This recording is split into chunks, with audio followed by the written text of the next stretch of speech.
Hi everybody, I am Anthony Sandosh, Assistant Professor of Chemistry in St. Joseph College. I am handling physical chemistry. Let us discuss one topic in physical chemistry. Now we are going to see the introduction for thermodynamics, and most probably it will be the explanation of terminologies. Thermodynamics actually deals with the energy changes accompanying all types of physical and chemical processes.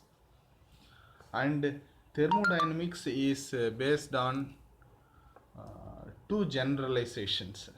It is actually the first and the second law of thermodynamics that we will explain in other video. These thermodynamics are mainly based on human experience. There is no formal proof for these laws, and the laws of thermodynamics are not at all concerned with the atomic and molecular structure of matter. Thermodynamics is a fundamental subject of greater importance in physical chemistry. Um, Thermodynamics also helps to lay down the criteria for predicting feasibility or spontaneity for a particular experiment or process, including a chemical reaction under a given set of conditions. It helps to predict whether a given process or a chemical reaction is feasible under the given conditions of temperature, pressure, and concentration. And it also, the thermodynamics also helps us to determine the extent to which a process, including a chemical reaction, can proceed before attainment of equilibrium. And the laws of thermodynamics apply only to matter in bulk, not to individual atoms or molecules. So in other words, the laws of thermodynamics apply to behavior of assemblages of a vast number of molecules and not to a single atom or a single molecule like that. Okay, it belongs or deals with a, a large quantity of substance. Okay, and now we can go into the terminologies. What is a system and what is a surrounding according to thermodynamics? System may be defined as any specified portion of matter under study. What is matter? Then now we may ask, what is matter? Anything which has mass and occupy space is called a matter. So anything which has mass and occupy space is called matter, and any specified portion of matter under study is called a system, and it is separated from the rest of the universe with a bounding surface. Also, a system may consist of one or more substances. A system may consist of more than one chemical, more than one material. So any specified portion of matter which is under study, and it will possess a bounding surface, and it is separated from the rest of the universe with the boundary. Okay, that is what called a system. Now what is surrounding? If we know what is a system, the rest of the universe other than the system is called surrounding. We can simply say other than the system is called surrounding. We can say like that. The rest of the universe which might be in a position to exchange energy and matter with the system. Exchange. The rest of the universe which might be in a position to exchange energy as well as matter with the system is called surrounding. Generally the surrounding explained or implies air or a water bath which is used with the system. Okay, so what is system? Which is with which we are doing our experiment. Okay, surrounding is which might be in a position to exchange energy as well as matter with the system. Okay, so now we have got an idea about what is system, what is surrounding. Now we can classify the system in several types. The system can be classified in several types, and there are several different types also available in the system. Okay, now we can see the types of system, some in one classification. There are three different types of a system. One is open system, the another one is closed system, the another one is isolated system. What is with which we are doing our experiment is called system. For a chemist, the chemist may do his experiment just with a test tube. For him, the test tube is the system. For a computer analyst, he may do his work with the laptop or personal computer or maybe a supercomputer. For him, that system, that laptop and personal computer is the system. For a physics man, he may do his experiment with some lenses or some magnets or some other equipments. For him, that magnet or lens or the particular equipment is the system. For a biologist, for a microbiologist, the particular different kinds of culture and other needles and other things, syringe and other things with his microscope is the system. For a chemist, with which the person doing his experiment with the burette and conical flask may be the system. The flame and the test tube may be the system.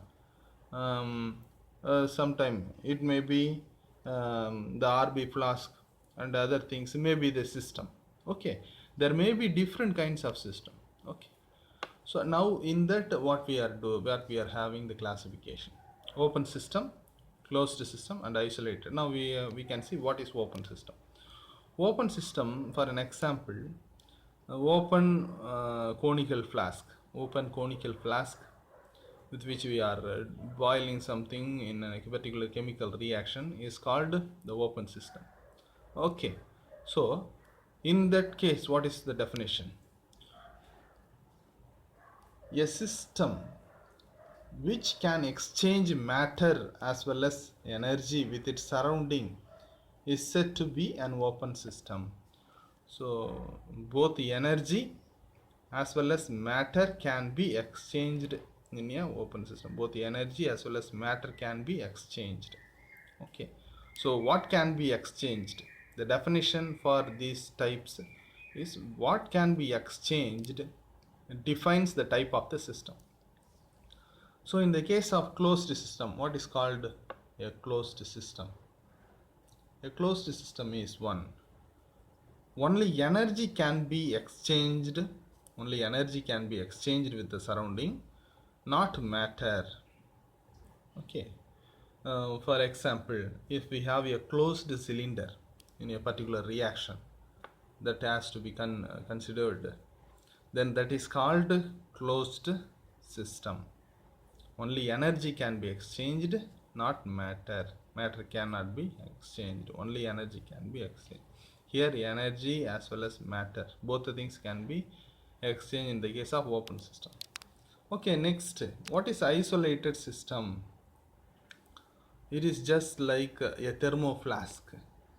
If we want to keep the particular liquid's temperature in the particular temperature, means for higher temperature, that may be a higher temperature or lower temperature. If we don't want to lose the temperature, if we want to keep the ice cube, or if we want to keep the hot materials like coffee, hot liquids, coffee, tea and other things, the thermo flask, so that contains an insulator and other materials to keep the temperature. So isolated system which can exchange neither energy nor matter with its surroundings is called isolated. So energy and matter cannot be exchanged. Both energy as well as matter cannot be exchanged. Neither energy nor matter can be exchanged. Okay, this is one type of systems, one type of classification of system. In open system, both energy as well as matter can be exchanged. In closed system, only energy can be exchanged. In isolated system, both energy and matter cannot be exchanged. Clear? Now we can go into another topic, another terminology. We have to discuss in thermodynamics, we will be discussing equilibrium, various types of equilibrium. There may be different kinds of equilibriums, but now I am going to share only few equilibriums which are widely used. Okay, a system in which the macroscopic properties do not undergo any change with time is said to be in thermodynamic equilibrium. Suppose a system is heterogeneous, that is, heterogeneous means it consists of more than one phase. Then if it is in equilibrium, the macroscopic properties in the various phases remain unaltered with time. Okay, that is what called thermodynamic equilibrium. In fact, the term thermodynamic equilibrium implies the existence of three kinds of equilibria in the system. The thermodynamic equilibrium. Okay, three kinds of equilibria. So first one is, what are the three? Thermal equilibrium, mechanical equilibrium and chemical equilibrium. What is thermal equilibrium? First, a system is said to be in thermal equilibrium if there is no flow of heat from one portion of the system to another. Okay, the thermal equilibrium can be defined as, if there is no flow of heat from one portion of the system to another, then that is called that particular system is called the system is said to be in thermal equilibrium. When it is possible? It is possible only if the temperature remains the same throughout all the parts of the system. When we are doing an experiment, if the temperature remains the same throughout all the parts of the system, then only it is possible to have thermal equilibrium. Once again, I would like to repeat, a system is said to be in thermal equilibrium if there is no flow of heat. When no flow of heat will be possible, if the temperature of all the portions of the system is same, then there is no need for change of or flow of heat. But if there is not the uniformity, then there will be temperature will flow here and there. Okay, so thermal equilibrium is possible only if the temperature remains the same throughout all the parts of the system. Next, what is mechanical equilibrium? Okay, a system is said to be in mechanical equilibrium if no mechanical work is done by one part of the system on another part of the system. What is mechanical equilibrium? If no mechanical work is done by one part of the system on another part of the system, then that is called mechanical equilibrium. A system is said to be in mechanical equilibrium. We could say this is possible when it is possible. Here in the first case, temperature should be same, and in the case of mechanical, if the pressure remains the same, throughout in all the parts of the system, then only the mechanical equilibrium is possible. If no mechanical work is done by one part of the system on another part, when it is possible only if the pressure remains the same throughout all the parts. If the pressure is not remains the same, means one part will try to do some work on other part. Okay, so that is what called mechanical equilibrium. Next, chemical equilibrium. A system is said to be in chemical equilibrium if the composition of the various phases in the system remains the same throughout. So it is related with a chemical reaction. Okay, a system is said to be in chemical equilibrium if the composition of the various phases in the system remains the same throughout. So what is the possibility? Then the system should be the composition of the various phases should remains the same throughout the system. Then only the chemical equilibrium is possible. So these are the explanation is given for the equilibrium. Next we can go for some other properties. What are the properties?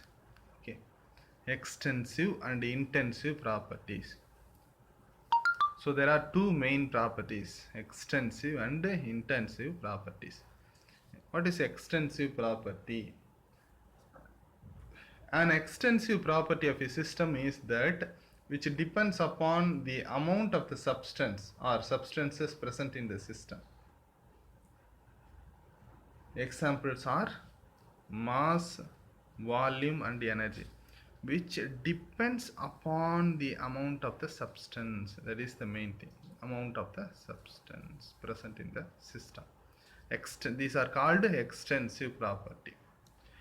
The properties which depends upon the amount of the substance. For example, mass. If we have 100 gram, there will be a constant amount of substances. If we add some amount of the substance to the existing mass of the substance, then there will be an increase. If we take some molecules present in the some amount of the substance, then that there will be a decrease in the mass. Okay, so if we add likewise the volume also. If we have a liquid of 100 ml, if we add some amount of the same substance or any other substance to the particular volume, then that will increase the volume.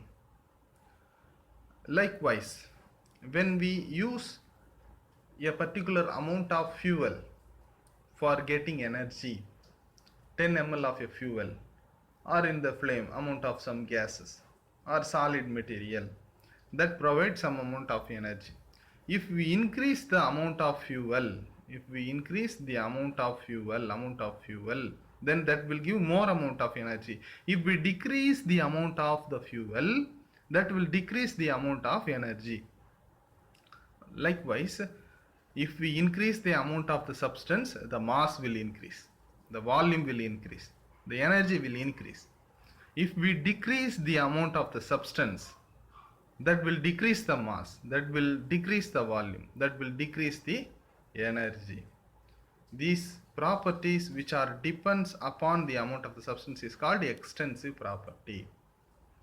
Okay, next, what is intensive property? What is intensive property? There are so many properties, so many examples available for intensive property. The temperature, pressure, density, concentration, viscosity, refractive index, surface tension and specific heat. Okay, so we may discuss so many things in intensive property. Simply speaking, if I have 5 ml of pure water, what will be its boiling point? If it is pure, I already told, if it is pure water has the boiling point of 100 degrees Celsius, boiling temperature. If we have 10 ml of pure water, its boiling point will be 100 degrees Celsius. If I have 1000 ml of water, its boiling point will be the same 100 degrees Celsius. If we have 10,000 ml of pure water, if we have one full barrel of pure water, that's boiling point will also be the same. It does not depends upon the amount of the substance. It is independent of the amount of the substance. Okay, independent, whatever may be the amount. If I have 500 ml of a oil, that produce a viscosity. And if I have 5000 ml of a particular oil, the same oil, that's viscosity will not change. It produces the same viscosity. Okay, the temperature, pressure, density, viscosity, concentration, and other things will not same, which is independent of the amount of the substance. So the properties which is independent of the amount of the substance is called intensive property. We may see other properties, other terminologies in the second part of the video. Thank you.